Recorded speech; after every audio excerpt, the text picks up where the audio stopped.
All right. Well, we want to welcome now another unlikely duo to face the nation, West Virginia Democrat Joe Manchin and Pennsylvania Republican Pat Toomey. And I use the word unlikely not only because one's a Republican, one's a Democrat, but because both are gun rights supporters and earn top ratings from the NRA. But last week, they announced a proposal to expand background checks on gun purchases that will be debated in the Senate this week. Your proposal, as I understand it, closes this loophole, which means that people who go to gun shows will have to be subjected to background checks, and a record of the sale will be kept, just as it is when you go to a gun dealer and buy a gun. Have you gotten any Republican support yet, Senator Toomey? Yes, there is Republican support. Mark Kirk has been actively engaged in this process, fully supports this approach. Let me stress a couple of things, Bob. First thing is, there is not a single word in this legislation that in any way infringes on the Second Amendment rights of a law-abiding citizen.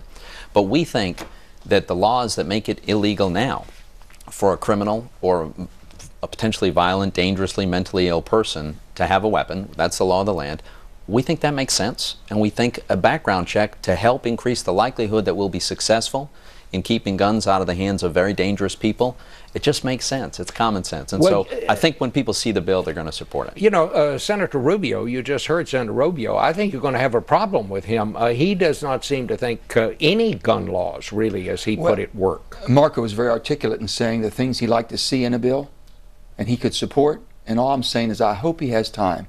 I know he has a busy schedule. If he has time to read the bill, it's only 49 pages. Everything he just pointed out is in this bill. If you're a law-abiding gun owner, you're going to like this bill. Veterans' rights, you're going to like this bill. Now, if you're a criminal, if you've been mentally adjudicated and you go to a gun show or try to buy a gun online, you might not like this bill because you can't do it. And what we've done, we did it right. We shut down the gun show loopholes and online sales. We did not infringe, as Pat just said, we did not infringe on any individual's right, family, tradition of gun owners that we come from, gun culture states, where a father can give a son or a relative or a cousin, did not infringe on any of that. And we strengthened the penalties for the states to do their job so we can get the NICS records, you know, our background check records, up to par. I know, Senator, you said after Newtown that it was time that something had to be done. But Senator Toomey, what brought you to this place where you are now? Bob, I've been in this place since 1999. When I was my first term in the House, I voted to expand background checks because I just think it's common sense to try to make it more difficult for criminals and dangerously mentally ill people to obtain weapons. And I acknowledge there's no single bill as a panacea for this. Nothing guarantees that a committed criminal isn't going to find a way to get a gun. But we can make it more difficult. We can reduce the chances that they'll be successful, and that would be some progress without infringing on the rights of law-abiding citizens. Let me just say, and I think even Marco just said it, and I know Pat met with the families. I've met with the families of Newtown. These families, I've never met people with the strength and convictions they have. First of all, they'll come in and say, we don't want anybody's guns to be taken away. We don't want any infringements of the Second Amendment to be infringed upon. When they come to you and they're saying, honestly, we know the bill you're working on right now would not have prevented what happened to our babies. But if you can prevent one family from not going through what we went through by keeping the guns out of a mentally deranged person, out of a criminal that could do something, and I keep thinking, if we just had half the courage these families had, if we as Congress had half of their courage and it's common sense to do the right thing, oh my goodness, what a difference we could make. Senator Toomey, why is this so hard? Why is this such a hard thing? I think it's hard because people have misconceptions about what's in this bill, what it does. For instance, they think there's this whole new system that we're creating that they have reason to worry about. In fact, we're just working with an existing system, the existing background system that some states have chosen not to provide much information. In the case of the Virginia Tech shooting, for instance, that individual had been adjudicated as dangerously mentally ill. The court system in Virginia knew that, but the state never provided the system to the background check, so when he went to buy a gun, he passed the test.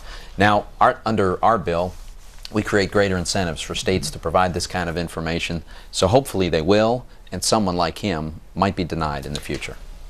This is not universal. I'll be very clear. This is a criminal and mental background check bill. only at gun shows and internet sales. There are going to be some people said you didn't go far enough.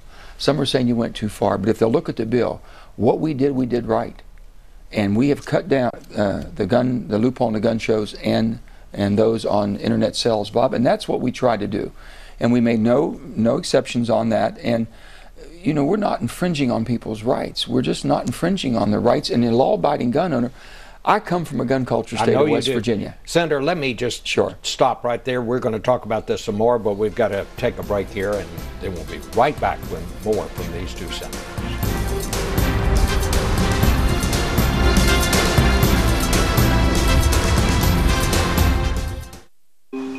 Look, every day we're using more and more energy. The world needs more energy. Where's it going to come from?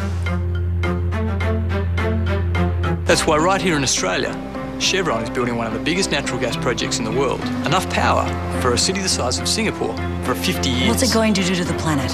Natural gas is the cleanest conventional fuel there is. We've got to be smart about this. It's a smart way to go.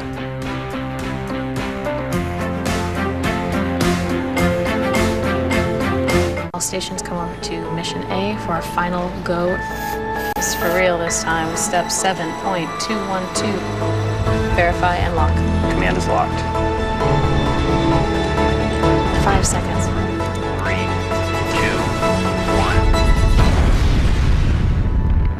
1. Standing by for capture.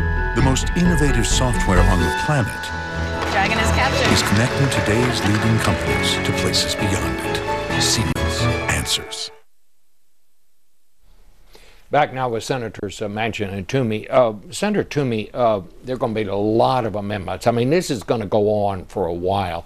Some people say that in the end there may be some amendments you wind up with looser restrictions on gun sales. How do you counter that? I think it's very hard to say what amendments may succeed and which may fail. I'm not sure how many there are going to be. But one we know for sure is going to be ours, and ours I think just strikes the right balance. Extending background checks at gun shows we think makes a lot of sense. Strengthening the existing background check system makes a lot of sense. And the third piece that we haven't talked much about, Bob, but a number of provisions in our legislation that allows a law-abiding citizen to enjoy their Second Amendment rights. One quick example, for instance, under current law, a veteran can very easily be denied Second Amendment rights. A social worker at the VA can decide that this person is having trouble handling their personal finances, and bingo, they're denied their Second Amendment rights. We create a mechanism by which they can simply challenge and adjudicate that. It's very reasonable. What will be the toughest thing here to get this passed? I think to get an honest look at the bill. If they'll just look at the bill, and that's all we said, it's only 49 pages. It's not that long. We've had breakdown. We're both on our websites. We have it for everyone to see. Send it to all of our colleagues. If they'll look at the bill and everything that they've heard about, they said registration. You can't register. It's illegal to register.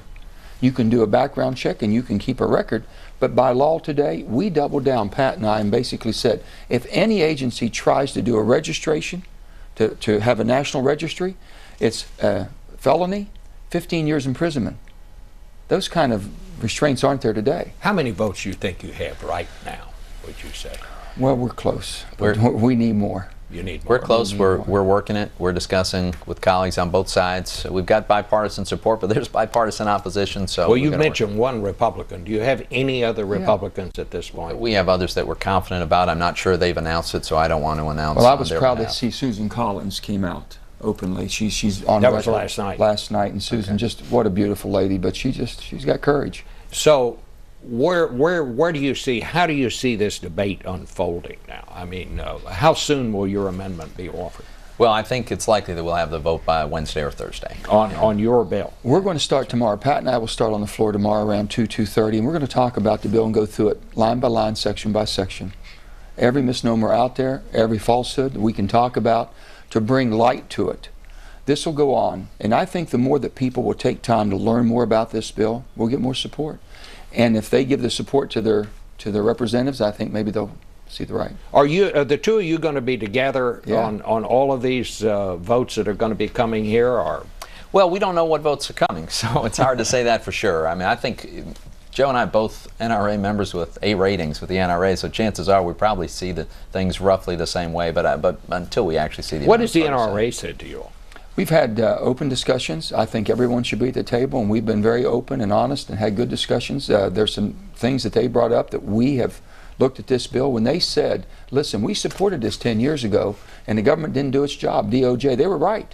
So we put penalties and we put incentives to make sure that NICS records are done and done right.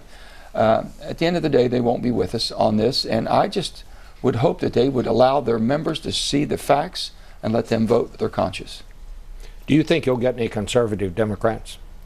I do. I really do. And we're pleased with that. But I know some are in very difficult districts. You know, Bob, we came here to do something. We've got a chance to make a difference in people's lives. We have a chance to save lives and not infringe on law-abiding citizens of this country, gun owners like myself and Pat. We have that opportunity, and God help us if we don't do it. Toomey, do you think the NRA will penalize you in some way?